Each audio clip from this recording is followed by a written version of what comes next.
When you make the decision to sell your home, you kind of want to get the process started, right? And it's a bit of a clunky process. And so I want to share with you a little bit about what you can do to prepare for the paperwork associated with moving, especially with selling your home, so that you can make it as smooth as possible and be prepared on the front end to iron everything out a little bit.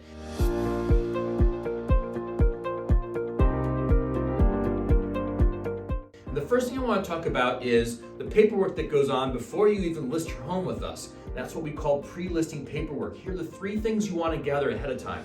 The first is any documentation around any improvements that you've done to your home, right? If you renovated your kitchen, if you added on a deck, if you did an extra garage bay, any of that stuff, you want to make sure that you've got it documented. The second thing that you want to grab in terms of pre-listing paperwork is any warranties or receipts around major improvements that you've done, replacing the roof, right? Replacing your furnace, anything that was a big price tag. You want to make sure that you have the documentation around that to demonstrate to the buyer this was recently repaired or replaced, as well as any warranties or guarantees that correspond with that work that's valuable to the buyer and generates confidence in their selection to purchase your property. And finally, the most onerous, if you are in a homeowners association, reach out to the management company or the president of your HOA right now. There is a ton of paperwork that's part of the due diligence process that the buyer will require looking at, right? HOA bylaws, meeting minutes, finances, all this stuff needs to be gathered before you go on the market. The worst time to try and get this stuff is scramble when you're in the middle of the entire sales process and the buyer's requiring this paperwork. Also, heads up, most management companies will charge you a fee to get all this material together, and it is your responsibility as the seller to gather all this material to give to the buyer so they can do their own due diligence. Then comes the time when you list the contract. You list your property with us. There's really only two things you need to think about here. The first one is the disclosures. This is your opportunity to disclose the good, bad, and ugly about the property to your buyer. And yes, you always want to disclose. By disclosing, it's the buyer's responsibility to review the information, acknowledge that they're cool with it, and proceed with the sale.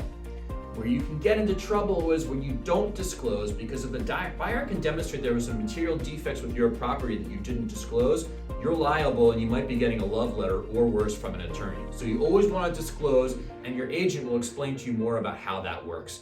And then, of course, there's the listing paperwork, which your agent is going to bring over and walk you through and answer any questions you have about it. The last chunk of paperwork that you want to know about is the contract and the closing paperwork. Now, the contract, again, we're going to guide you through the purchase offers from the buyer and make sure we're tightening that contract up so there isn't any weird windows of opportunity for the buyer to exit the contract or quit the contract without repercussion.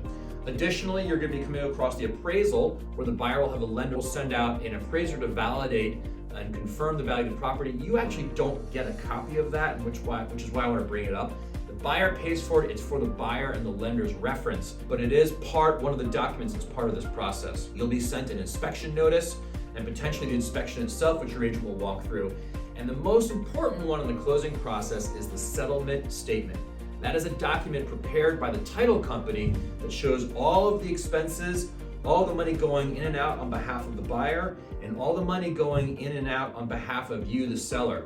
What you want to do is review that settlement statement closely. Ask any questions that you have to the settlement, to the title company, or to your agent to make sure you totally understand why all the money is going in and going out and why the number, your net proceeds, is what it is. You want to feel fully confident and review that statement prior to closing to make sure when the time comes that the closing is nothing more than a ceremony, because you're fully prepared at that point in time. So those are the three different forms of paperwork that you're going to come across in the listing process. And as always, call us, email us if you have questions. Thanks a lot.